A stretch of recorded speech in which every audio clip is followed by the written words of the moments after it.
नगर निकाय चुनाव में वोटरों की तादाद 4 करोड़ से भी ज्यादा थी। यही वजह है कि इस चुनावी नतीजे का संदेश काफी दूर तक जाने वाला है।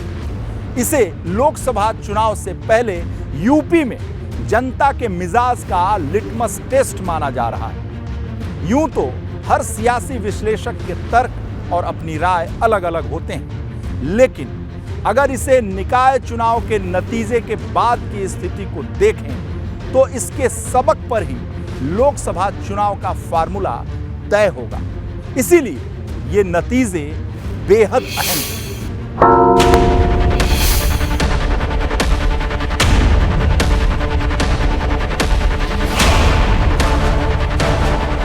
हर दल के चुनावी फॉर्मूले का आधार वोट बैंक का समीकरण होता है, इसलिए सबसे पहले इस बात की गिनती होती है कि किस पार्टी को कितने वोट मिले। इस लिहाज से देखें तो भाजपा का पलड़ा काफी भारी नजर आता है। 2017 के नगर निकाय चुनाव के मुकाबले किस दल को कितना नफा नुकसान हुआ, अब इसके आंकड़े पर एक नजर डालते हैं। 2017 में भाजपा को 30.8% वोट मिले थे, तो इस बार के नगर निकाय चुनाव में 31.22% वोट मिले हैं, जो पहले से 0.42% ज्यादा है। तो वहीं सपा को 2017 के 18% के मुकाबले इस साल के निकाय चुनाव में 14.94% वोट ही मिले, यानी पार्टी को 3.06% वोट का नुकसान हुआ। बसपा की बात करें तो पार्टी को 2017 में 14.3% वोट मिले थे, तो अब सिर्फ 8.81% वोट ही मिले हैं, यानी बसपा को 5.49% वोट का नुकसान हुआ। कांग्रेस की बात करें तो 2017 के 10% के मुकाबले इस बार पार्टी को सिर्फ 4.90% वोट ही मिले। ये नुकसान 5.1% वोट का है। जहां एक एक वोट की अहमियत हो, उन मुकाबलों में आंकड़ों का ये फर्क बड़ा है। इसलिए भाजपा के हौसले बुलंद हैं, तो समाजवादी पार्टी कह रही है कि 2024 में मामला उल्टा हो जाएगा।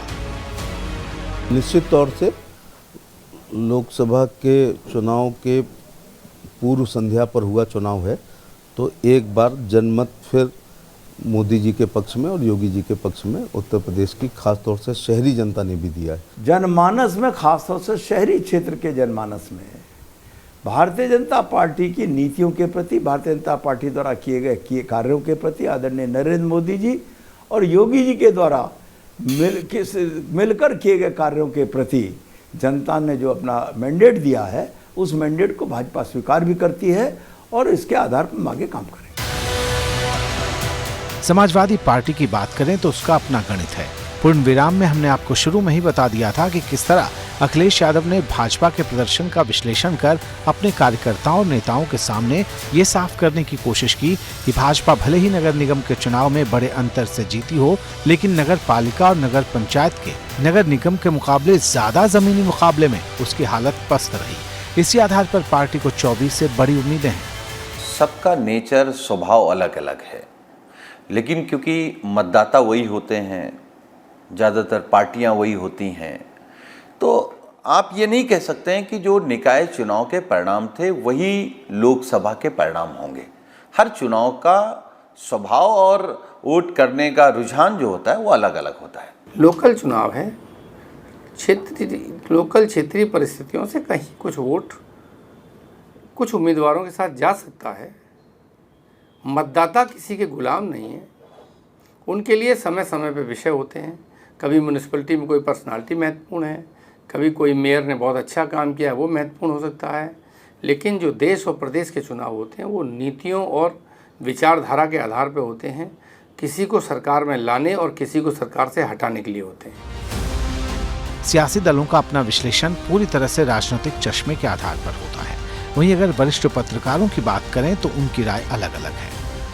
आप ग्रास रूट लेवल पे भाजपा की मजबूती दिखी है और उससे लगता है कि भाजपा जो है वो पहले की तुलना में उत्तर प्रदेश में और ज़्यादा सांगठनिक रूप से मजबूत हुई है और अधिक लोगों को अपने साथ जोड़ने में सफल रही है।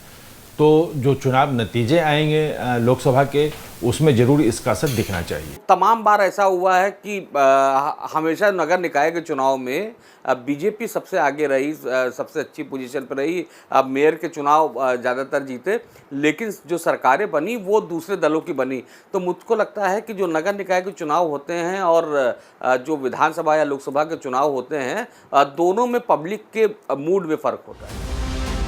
भाजपा और सपा के प्रदर्शन के विश्लेषण का अपना अपना आधार है, लेकिन अगर बसपा की बात करें तो मायावती ने नतीजे के ठीक बाद एक्शन प्लान भी जारी कर दिया। 18 मई को बसपा सुप्रीमो ने 2024 के लिए मिशन 80 में जुट जाने का पार्टी नेताओं और कार्यकर्ताओं को मंत्र दिया। बसपा प्रमुख ने पार्टी के मंडल संयोजकों और जिला अध्यक्षों के साथ अलग अलग बैठक की। पार्टी के प्रमुख नेताओं के साथ भी निकाय चुनाव के नतीजे पर मंथन किया और इसके ठीक बाद तय कर दिया 2024 का एजेंडा। मायावती ने कहा कि वोट हमारा, राज तुम्हारा के हालात को बदलने के लिए अब बसपा गांव-गांव तक जाएगी और अपनी कोशिश तेज करेगी।